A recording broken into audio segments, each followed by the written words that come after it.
Good morning all of you.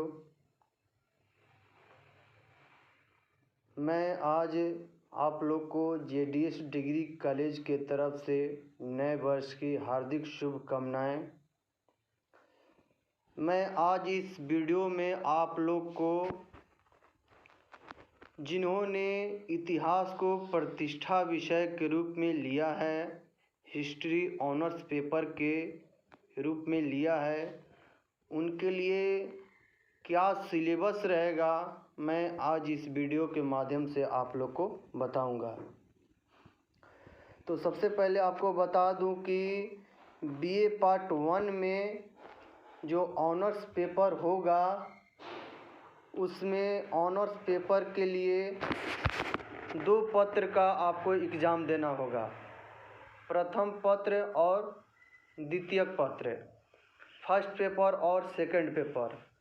तो आज मैं प्रथम पत्र का क्या सिलेबस रहेगा इस वीडियो के माध्यम से आपको मैं बता रहा हूँ। तो प्रथम पत्र में आपको पढ़ना है भारत का इतिहास पूर्व से 550 AD तक। अब आपको AD और BC में क्या फ़र्क होता है इस वीडियो के माध्यम से आपको बताता हूँ। खैर आप लोग को पता होगा कि AD और BC में क्या अंतर होता है। तो ईसा मसीह के जन्म के बाद के तारीख को हम लोग AD बोलते हैं और ईसा मसीह के जन्म के पहले को BC बोलते हैं। AD का फुल फॉर्म होता है एनो डोमिनी,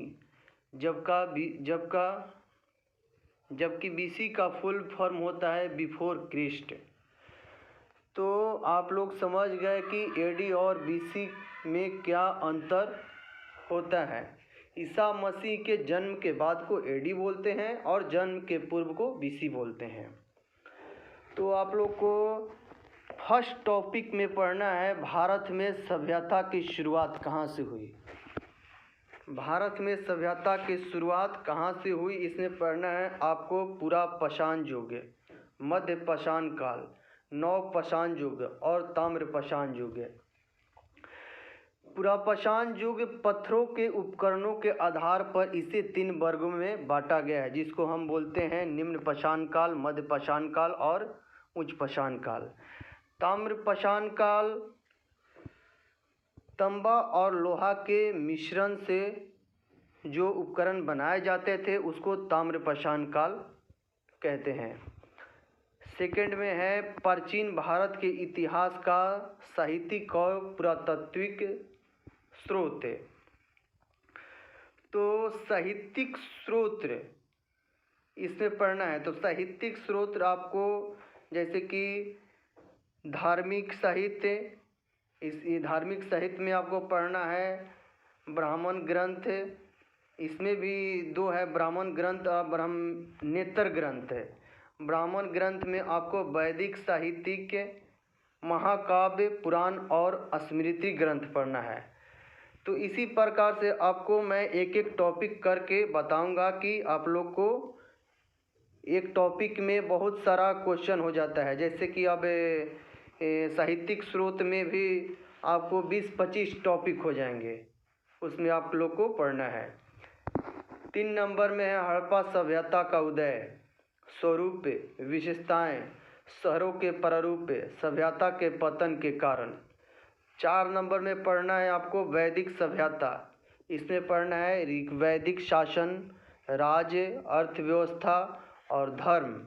बाद के वैदिक सभ्यता में बदलाव क्या क्या हुआ उसके बारे में भी आपको पढ़ना है। 5 नंबर में पढ़ना है आपको 6ठी शताब्दी ईसा पूर्व भारत का राजनैतिक स्थिति क्या था, मगध की प्रभुता के क्रमिक विकास और मेसोपोटामिया का आक्रमण। 6ठा में पढ़ना है भारत में 6ठी शताब्दी BC में धार्मिक सुधार आंदोलन, जैन धर्म, बौद्ध धर्म का उदय, भारतीय इतिहास और संस्कृति में जैन धर्म तथा बौद्ध धर्म का योगदान क्या क्या रहा इसके बारे में आपको पढ़ना है। 7 नंबर में है मौर्य वंश, इसकी उत्पत्ति, चंद्रगुप्त मौर्य और अशोक की उपलब्धियाँ, विदेशी और धार्मिक नीति, बाद के प्रशासनिक सुधार, मौर्य वंश का पतन के बारे में आपको पढ़ना है। 8 नंबर में पढ़ना है आपको पुष्यमित्र शुंग की उपलब्धियों या उसके सांस्कृतिक विकास क्या क्या रहा, इसके बारे में आपको पढ़ना है। 9 नंबर में शकों की भूमिका और योगदान के बारे में आपको पढ़ना है। 10 में है कुषाण वंश, कनिष्क प्रथम की उपलब्धियां तथा पतन के बारे में आपको पढ़ना है।